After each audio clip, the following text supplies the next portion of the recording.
Film max से शुरू होती है। कंपनी का महीने का सर्वश्रेष्ठ कर्मचारी जो एक 18 वर्षीय अवैध प्रवासी युवक को अपने 15 साल 7 लाख यूरो में बेचने के लिए मनाता है।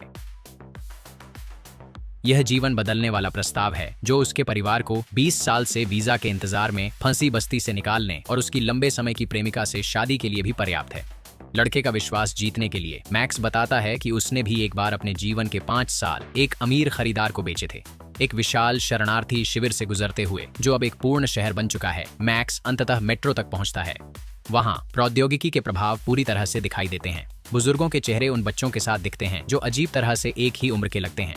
मेट्रो की कांच की दीवारों के उस पार शिविर अंतहीन फैला है, अमीरों के लिए कटाई के लिए तैयार मानव जीवन का एक अथाह खेत। चिकने कॉरपोरेट मुख्यालय के बाहर समय हस्तांतरण कार्यक्रम के खिलाफ उग्र विरोध चल रहा है। यह प्रणाली अमीरों को गरीबों का शोषण करके लगभग हमेशा जीने देती है, लेकिन अंदर का माहौल बिल्कुल अलग है। एक भव्य समारोह चल रहा है जिसमें मैक्स को कंपनी के शीर्ष प्रबंधक के रूप में सम्मानित किया जा रहा है। सिर्फ पिछली तिमाही में उसने 276 साल का जीवन कमाया है। मंच पर उसके बाद सोफी थिसेन आती है जो एएन की संस्थापक और समय हस्तांतरण तकनीक की प्रतिभाशाली मस्तिष्क हैं। वह गर्व से घोषणा करती हैं कि एएन की सेवाएं जो पहले 10,000 विशिष्ट ग्राहकों तक सीमित थीं, अब एक नए फंड के जरिए नोबेल पुरस्कार विजेताओं तक पहुंचेंगी। इस बीच एक निजी एएन क्लिनिक में विद्वानों और गणमान्य व्यक्तियों का पहला समूह उधार लिए गए समय को पाने के लिए अनुकूलन प्रक्रिया से गुजर रहा है। लेकिन जश्न तब टूट जाता है जब एक अस्पताल कर्मचारी अचानक बंदूक निकालकर एक महिला के सिर में गोली मार देता है। वह क्लिनिक में तूफान की तरह घुसता है, व्यवस्थित रूप से उन सभी को मारता है जिन्हें समय मिला था, सिर्फ उनके परिवार वालों को छोड़कर। गायब होने से पहले वह एक भयावह निशान छोड़ता है, एडीएएम का प्रतीक, जो इस तकनीक के खिलाफ लड़ने वाला एक कट्टर समूह है। काया, सोफी थिसेन की निजी अंगरक्षक, तुरंत नरसंहार की सूचना देती है। जवाब में एएन एक नए सुरक्षा प्रमुख नोवाक को नियुक्त करता है जो एक पूर्व पुलिस अफसर है और अपने कठोर रवैये के लिए जाना जाता है।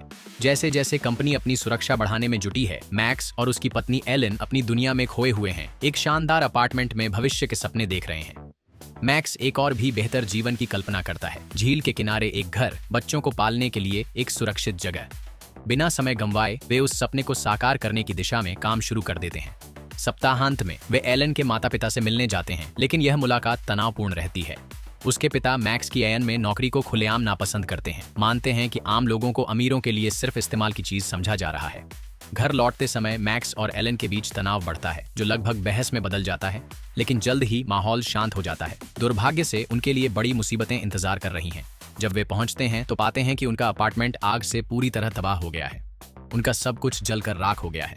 मैक्स शांत रहने की कोशिश करता है, बीमा पर भरोसा करते हुए, लेकिन उनकी दुनिया की कठोर वास्तविकता सामने आती है। बीमा कंपनी दावा खारिज कर देती है, कहती है कि आग एलन की गलती थी। वे कहते हैं कि उसने मोमबत्ती जलती छोड़ दी, इसे दुर्घटना नहीं, लापरवाही मानते हैं। जैसे यह काफी नहीं था, बैंक एलन के पीछे पड़ जाता है। वे उसके जीवन के 40 साल मांगते हैं जो उसने अनजाने में गिरवी रख दिए थे। मैक्स तुरंत कर्ज आधा बांटने की पेशकश करता है, बोझ साझा करने को तैयार। लेकिन हालात और बिगड़ जाते हैं। वह जानता है कि जिसने उसका जीवन खरीदा था वह कार दुर्घटना में मर गया। अभी तक मृतकों को जलाया नहीं जा सकता।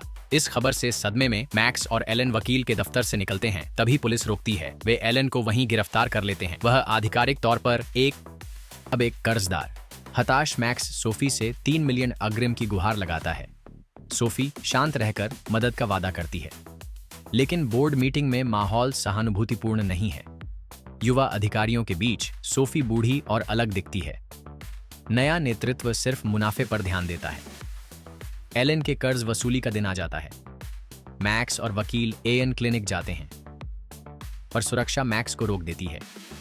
वह एक खुले दरवाजे से भागता है, पर काया उसे पकड़ लेती है। मैक्स असहाय है जब एलन को ले जाया जाता है।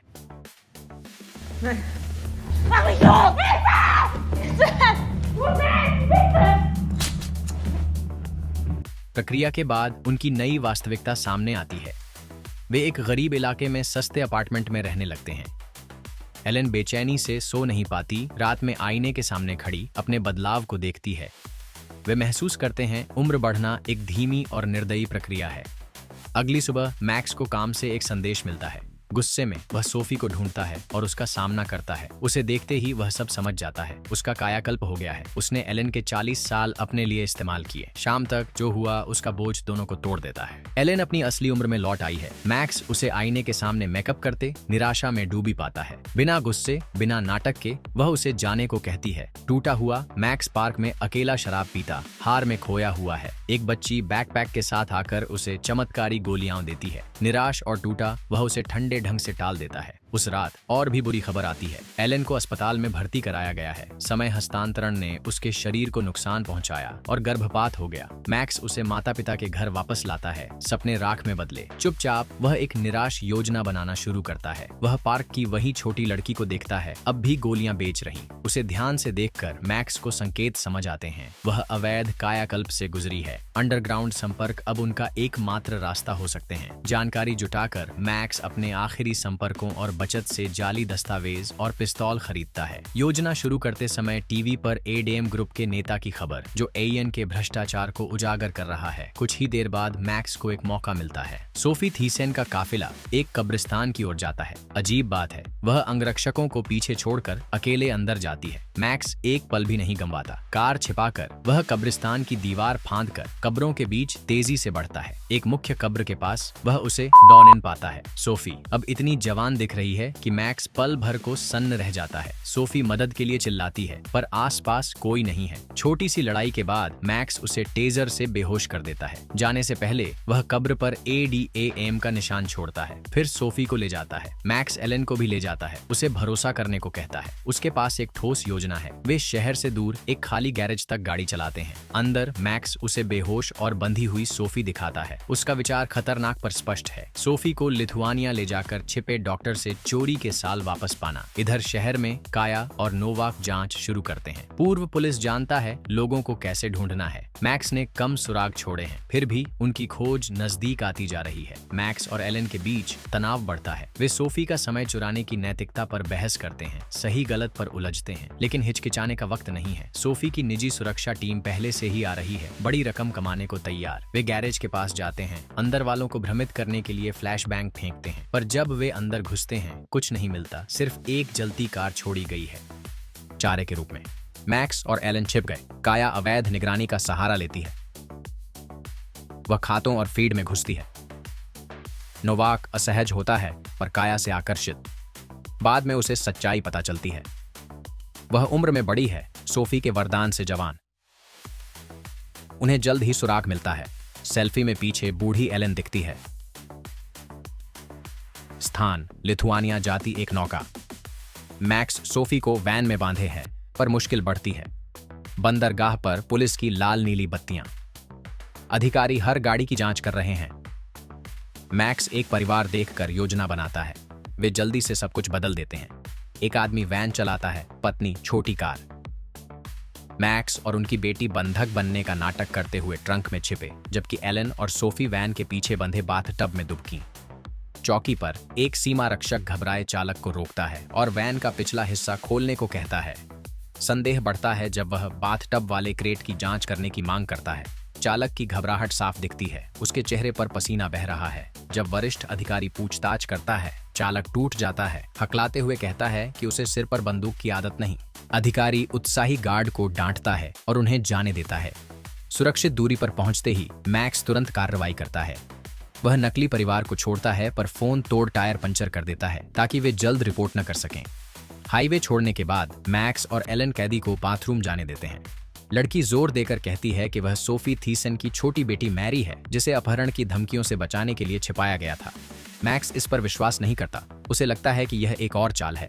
वे भूमिगत डॉक्टर को संकेत भेजकर एक खाली होटल में जाते हैं। मिलने की जगह की जानकारी का इंतजार करते हुए मैरी को वैन से खींचकर वे उस पर कड़ी नजर रखते हैं। वह अपना नाम दोहराती रहती है, पर एलन चिंतित हो जाती है। क्या होगा अगर डीएनए अंतर से ट्रांसफर न हो पाया? मैक्स उसकी चिंताओं को नजरअंदाज कर देता है। वह कहता है कि करीबी रिश्तेदार आमतौर पर काफी अनुकूल होते हैं। मैरी और एलन नहाने की अनुमति मांगती है।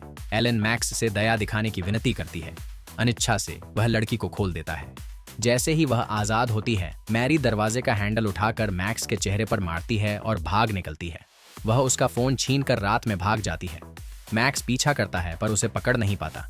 मैरी अंधेरे जंगल में गायब हो जाती है। अंततः एक नदी तक पहुंचती है। वह पानी के पार एक और खाली होटल देखती है और चोरी किया फोन पकड़कर पानी में उतरती है। वह काया को मदद के लिए कॉल करती है, पर फोन बीच में पानी में गिर जाता है। कुछ ही पलों में वह भी पानी में डूब जाती है। दलदल में फंसी डूबती हुई मैरी के सामने एक भयानक चुनाव है, चुपचाप डूबना या अपहरणकर्ताओं को पुकारना। वह जीवित रहना चुनती है। उसकी मदद की पुकार मैक्स और एलन को वापस खींच लाती है। वे उसे पानी से खींचकर होटल वापस लाते हैं। बाद में एलन कांपती लड़की को शॉवर में मदद करती है, जहां उसे कुछ अजीब लगता है। कायाकल्प सर्जरी के कोई निशान नहीं है। मैक्स इसे उन्नत त्वचा उपचार का नतीजा बताकर टाल देता है, पर संदेह बना रहता है। एक शांत पल में मैक्स और एलन नाजुक अंतरंगता में खो जाते हैं, पर यह क्षणिक है। काया के मजदूर और नोवाक पहले ही उन्हें होटल में ढूंढ चुके हैं। हथियारबंद लोग अंदर घुसते हैं, पर वे एयॉन के सुरक्षाकर्मी नहीं, वे एडम के गुर्गे हैं। मैक्स और एलेन को एडम के नेता के सामने लाया जाता है। वह एक चौंकाने वाला दावा करती है। लड़की सोफी का कायाकल्प नहीं है, वह उसकी बेटी है। नेता बताता है कि सोफी ने सब कुछ षड्यंत्र रचा था। सोफी के दुर्लभ डीएनए का मिलान असंभव था। नेता मैरी से चुराए गए वर्ष लेना नहीं चाहता। इसके बजाय वह एलेन को भरी हुई बंदूक देती है, सुझाव देती है, उस लड़की को मारो जिसका जीवन कम मूल्यवान था। एलेन हिचकिचाता है, दिल धड़कता है, पर अंत में बिना गोली चलाए बंदूक रख देता है। आतंकवादी तुरंत अपने अगले कदम की ओर बढ़ते हैं। वे मैक्स को इमारत की गहराई में नीचे ले जाते हैं। आयन की सेनाएं पास आ रही हैं, लेकिन एडीएम के पास एक योजना है। मैक्स को सोफी को अकेले इमारत में लाना होगा। आयन के अंदर उनके जासूस ने पहले ही सुनिश्चित कर दिया है कि वह आ रही है। जब सैनिक पहुंचते हैं, मैक्स बाहर निकलता है। दर्जनों राइफलें उस पर तान दी जाती हैं। शांति से वह सोफी को व्यक्तिगत रूप से देखने की मांग करता है। एक तनावपूर्ण पल के बाद वह अपने बख्तरबंद वाहन से उतरती है। मैक्स उसे समझाता है कि वे सिर्फ न्याय चाहते हैं, किसी को चोट नहीं पहुंचानी। मैरी के जीवित होने का सबूत देने के लिए सोफी को अकेले अंदर आना होगा।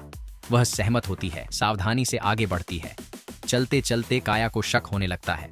वह मैक्स से पूछती है कि उसे कैसे पता था कि सोफी यहाँ होगी। मैक्स के पास कोई जवाब नहीं है। काया को सच्चाई तुरंत समझ आ जाती है। यह एक साजिश है। एडीएम नेता अपने जासूस को संकेत देता है।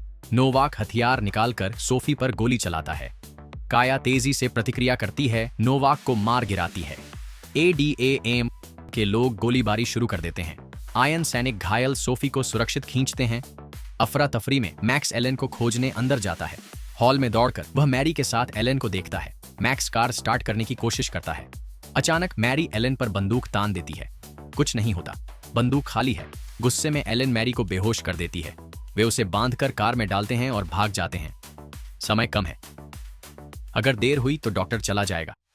ड्राइव के दौरान तनाव चरम पर पहुंचता है। मैक्स का गुस्सा अपराध बोध में बदलता है। उसे एहसास होता है कि मैरी बेकसूर है। उसे मारना उन्हें अपराधियों से बेहतर नहीं बनाएगा। पर एलन, जो धोखा और मौत से गुजरी, अब अलग सोचती है। वो किसी भी कीमत पर अपनी जिंदगी वापस चाहती है। उनकी लड़ाई हिंसक हो जाती है। एलन चाकू निकालकर मैक्स को कार छोड़ने को कहती है। अगर वो मना करे तो वो खुद का गला काटने की धमकी देती है।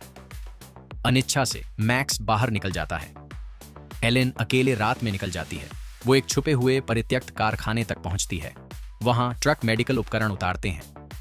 अपहृत शरणार्थियों से भरी बसें आती हैं। अमीर ग्राहकों की लग्जरी कारें पहुंचती हैं। सुबह एक ट्रक ड्राइवर मैरी को सड़क किनारे पड़ा पाता है। कारखाने के आसपास का शिविर अनंत तक फैला है, एक बूछड़खाना जो निराशा और लालच से संचालित है। इस बीच मैक्स परिसर में घुसपैठ करता है, बाढ़ पार कर ट्रकों और गोदामों के भूल भुलैये में गायब हो जाता है। पास के हवाई अड्डे पर चिकित्सक मैरी की देखभाल करते हैं, जो मुश्किल से जीवित है। काया, कठोर लेकिन मौन, उसे सोफी के पास वापस ले जाती है। सोफी बुलेट प्रूफ जैकेट की वजह से बची थी, लेकिन अब उसकी कीमत स्पष्ट है। काया उसे ठंडे स्वर में बताती है कि वह अब उसे कवर नहीं करेगी। अब कोई नकली आग नहीं, कोई योजनाबद्ध दुर्घटनाएं नहीं। इसके साथ काया हमेशा के लिए चली जाती है। अगली सुबह मैरी अपने बिस्तर पर बूढ़ी और टूटी हुई जागती है। वह अपनी माँ से अपनी चुराई गई जवानी लौटाने की गुहार लगाती है। सोफी भावनाहीन इनकार कर देती है। वह इसके बजाय एक और दाता खोजने का वादा करती है। मैरी की ताकत, वह कहती है, परिवार के भविष्य के लिए जरूरी है। कुछ समय बाद एक शांत समुद्र तट पर मैक्स अकेला खड़ा अनंत लहरों को निहारता है। किनारे के पास गर्भवती एलन एक नए प्रेमी से मिलती है, अपने जीवन का नया अध्याय शुरू करती है।